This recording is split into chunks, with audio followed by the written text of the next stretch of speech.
What's up, everybody? I'm Alan Seslowsky, and thanks for tuning in to Roster Watch. All of our hard work, research, and mock drafting in the offseason culminates in our big fantasy football drafts we have in August. Now, the first 4 picks are going to form the foundation of our team. Those top 48 or top 50 players are excellent players, but some of them come with hidden risk. In this video here today, we're going to talk about some of those top 50 players that are still excellent foundational pieces for your fantasy team, but we want to make you aware of some of the risk not much talked about in fantasy circles. The first player I want to talk to you about today is Nick Chubb, the running back on the Cleveland Browns. He is rightfully ranked among the top 5 running backs to lead the league in rushing yards. Nick Chubb currently is getting drafted as the 15th player overall. That's right in the top of the second round. Now, Nick Chubb is sharing the backfield with another elite running back, Kareem Hunt. We got a glimpse into what Kareem Hunt was able to do to Nick Chubb's upside at the end of last season. Starting off the season, Nick Chubb in 2019 was averaging over 3 receptions a game. Then, after the bye week, in Week 10, when Kareem Hunt returned to the lineup as an active player, Nick Chubb's receptions went down to about 1.3 receptions per game. Now, we still think Nick Chubb is going to be a foundational piece for your fantasy team, but there's some not-so-obvious risk in his PPR upside, being that Kareem Hunt is a prolific pass catcher. The second player I want to talk to you about today is Jonathan Taylor, the rookie running back on the Indianapolis Colts.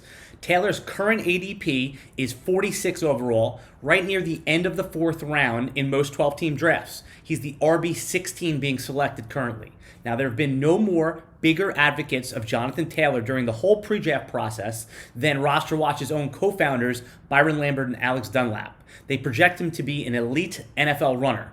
It only helps that Taylor landed in a great spot with an excellent offensive line in Indianapolis. However, there's been offseason talk that Marlon Mack is going to be a significant part of the offense, especially early on when there's been a shortened offseason. We've even heard the Indianapolis coaches talk about Nyheim Hines is going to be involved as a pass catcher. Now, there is very little doubt that Jonathan Taylor is the best running back on the team and eventually will take a hold of that job. But early on in the fantasy season, and as you know, Roster Watch, we like to get off to a big start, 4-0, 3-1.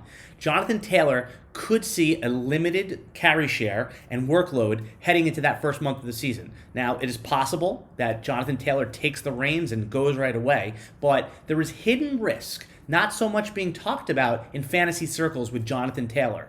I want to take a short break just to let you know what's going on over at Roster Watch. The 2020 Roster Watch Ultimate Draft Cheat Sheet is back, only at RosterWatch.com. The revolutionary cheat sheet that changed fantasy football forever is here, only at RosterWatch.com. The Roster Watch Ultimate Draft Cheat Sheet. All you need to do is follow 3 simple rules. That's it. It couldn't be any easier, and an expert quality fantasy football draft is guaranteed. The Roster Watch Ultimate Draft Cheat Sheet is back now at RosterWatch.com. The last player I'm going to talk to you about today is Odell Beckham, the wide receiver on the Cleveland Browns. Odell Beckham is currently going in the end of the 3rd round as the wide receiver 11. Now, as great as Odell Beckham was in his days in New York, it's hard to ignore what we saw in 2019. His debut season with Cleveland was disappointing for fantasy. He was getting drafted as a fringe first-rounder last year and finished as the wide receiver 25. Now, I know reports came out that Odell Beckham was playing compromised or slightly injured. His draft price now reflects that going in the 3rd round. New Browns head coach and former Vikings offensive coordinator Kevin Stefanski is in town, but we know from his days in Minnesota he didn't exactly feature the wide receivers.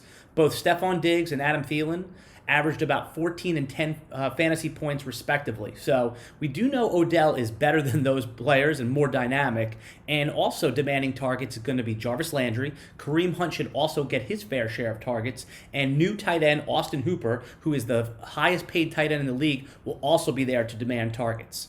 Now, there's certainly top 5 upside with Odell Beckham, but there is some risk as a top 50 player that we should all be aware of. Okay, Roster Watch Nation, that's it for today. Remember to like and subscribe to the video to get notifications when we go live, and leave us a comment in the video. We will comment back.